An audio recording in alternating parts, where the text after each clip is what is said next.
Guys, let's be real. The Filipino virtual assistant market is already crowded. So if you want to jump your career from 30,000 to a six-figure monthly salary, tapos gusto mo pa nakapajama ka lang while you work, you need to stop just using AI and actually build something with it.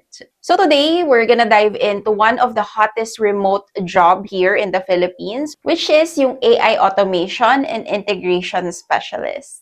Hello everyone, my name is Mimi and welcome sa ating home-based story kung saan nagsishare tayo ng mga work from home opportunities. Kaya naman kung bago kayo dito sa ating channel, please hit subscribe. So in this video, we're gonna cover ano ba yung ginagawa sa job na to, ano yung mga tools na kailangan yung malaman gamitin, paano matuto ng mga skills na kailangan nyo for this job or where you can get certified, and of course, kung magkano yung pwede nating kitain dito. Let's get automated. So ano ba yung AI automation specialist? So think of them as a digital architect of a business. So yung mga companies and businesses kasi, di ba, we always use too many apps. Meron tayong Slack, meron tayong Gmail, we use ChatGPT, we have different CRMs like Salesforce or Go High Level. And then for e-commerce, you have Shopify. So it's different for each business. And the problem with these apps is they do not talk to each other. Your job as an AI automation is to build a bridge. So gagawa ka ng automated workflow so that the business can still run even though the owner is sleeping.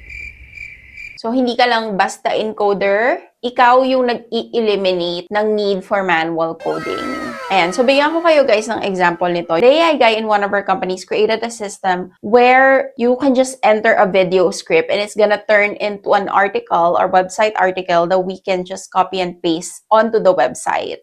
So, na-eliminate niya yung multiple handoffs from the scriptwriter to copywriter or proofreader and then to the website admins. So, now it's just a matter of copy-paste and isang person na lang yung gumagawa nun. And this saved the client a lot of money, of course, and time and effort. So, straightforward example lang yon ng pwede nyo gawin sa AI automation. Each company has a different need from others. And as part of an AI automation, consultations are a must, especially kung project-based. Under AI automation job, would you believe meron ding specializations here? So, pwede kang maging lead gen automator. Ito yung i-connect mo si Facebook ads kay ChatGPT to generate the leads. Another example is AI customer service architect, where you create chatbots or phone call bots for the client so that it's gonna automate their or answer the queries from their customers. Another one is content repurposing specialist. It's where you build a workflow where, for example, itong YouTube video natin na to will be converted into 5 different Facebook posts, Instagram Reels, or TikTok or LinkedIn. Usually for that, we use GPT 4.0 or Claude. So guys, marami pang iba't ibang klase ng AI automation. Again, it depends on the business ni client. So ano ba yung mga tools na ginagamit as an AI automation or integrator? And so guys, you don't need to be a hardcore encoder for this. So we are already in the era na low code or no code na, no? So here are the 3 big tools that you need to master. Number 1 is N8N or make.com. Ito yung powerhouse ng mga tools, guys. Maganda dito, visual na siya. You can make complex automation. And ito yung mga ginagamit ng pros to use with their AI integration. Number 2 is Zapier. So, ito naman yung for beginner-friendly na gold standard. Most of the businesses in the US or UK already have a subscription to Zapier. Number 3 is Airtable. So, Airtable is like an Excel, pero mas pina-advanced. So, it acts as a brain or database where all of the information you need is. Secondary tools, of course, we have the OpenAI API tools to connect your ChatGPT to your database, chatbots or customer service automation. We have voice AI, like Blan AI or 11 Labs for automated phone calls, or pwede din sa videos yan, yung mga faceless videos. And then we also have BotPress or Stack AI.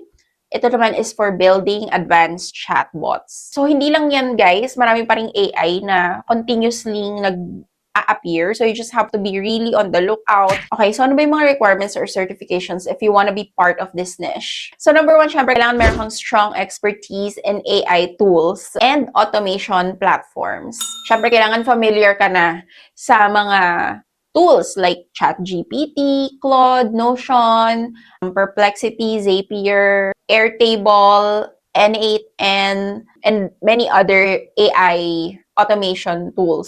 Kailangan meron ka ng previous exposure. So, not really experience, but if you can justify your exposure sa mga workflows or SaaS platforms, then that's already a plus. And of course, syempre, kailangan meron kang strong written and verbal English communication skills. Ayan, so kita nyo naman guys, based sa mga requirements ng different jobs, and I check different platforms and job openings, ito talaga yung parang kumbaga backbone ng mga hinahanap nila. So you cannot just dive in and dip your toes just like that when you decide sa AI automation. So kailangan meron ka ng parang exposure or foundation when it comes to workflows and automation. So the question now is, where do we get such foundation? So number one, we have Zapier University. So this is great for learning the very basic of automation logic. So kung hindi ka pa, wala ka pang alam talaga, like totally zero, then this would be your best choice. Next, we have Make Academy. They also have foundation and advanced courses. And then we also have Coursera. They have deep learning AI courses there and certification. And then if you have no budget, pwede ka rin namang mag-search marami dito sa YouTube ng mga videos about creating workflow automation. So, ito yung reason kung bakit kayo nandito siguro, no? Magkano ba yung pwede mong kitain as an AI automation specialist? So, because this is a highly specialized skills, because AI is still fairly new, the pay is significantly higher than a normal VA. So, for entry level, usually, it starts at 40,000 to 60,000 per month. So, usually, ito yung mga junior specialists and start pa lang ng workflow automation.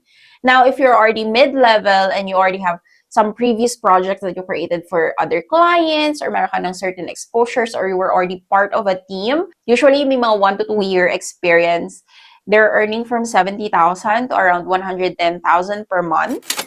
And then yung mga senior naman or agency level na, they were able to form workflow automations for many different clients. Usually they earn more than 150,000 pesos monthly and above. Na-bring up din ito sa previous nating video kung project-based daw ba or stable job itong AI automation. So, it's actually both, guys. So, some companies, they hire an AI automation specialist to do all the workflows for them continuously. So, it depends on their ever-changing business. And some other businesses naman, it's project-based. Like, they just need one project to be built into their system. So, usually, makikita nyo yan sa Upwork or sa Fiverr. And a single automation setup can cost a client around $500 to $2,000. So, around 28,000 pesos to around 100,000 pesos. Ayan. And if magaling kayo, it will only take you a few hours to build such automation. O, diba? So, where to apply? If ready ka na to send your resume, the great news is this job is everywhere. Ayan, talagang makikita nyo siya, openings, in every hiring platform there is. Say it LinkedIn, Upwork, Online Jobs PH, Indeed. Just do a simple Google search. As in, Google search lang talaga. You will already see about 100 plus results. And pakita ko siya sa screen dito. Yes, guys, ganyan talaga siya. Ka-high in demand. And hindi ka na mag-e-effort na maghanap kung saan ka pwedeng mag-apply. So, ikaw na yung pipili ng gusto mong client, ng gusto mong time zone, and pwede rin ng gusto mong sweldo.